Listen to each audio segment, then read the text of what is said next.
महाराष्ट्राचा। नमस्कार, मी सुद्धा संध्याकाळमध्ये आपल्या सगळ्यांचं स्वागत।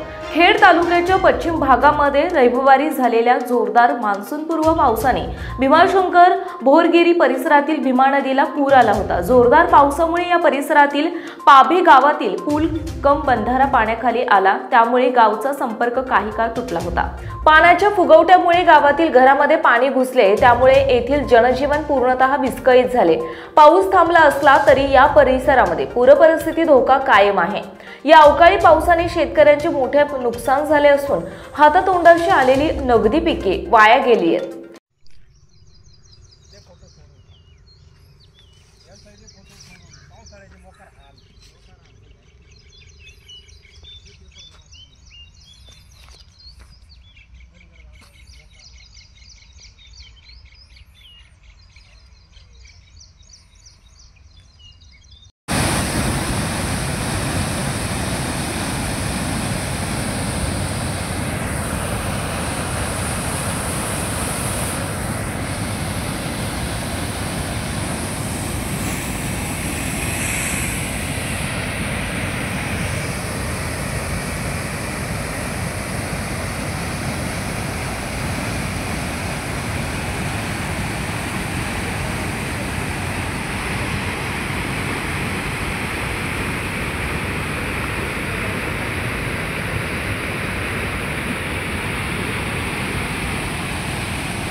संध्या लाईव्हसाठी प्रतिनिधी नाझीम इनामदार, राजगुरुनगर।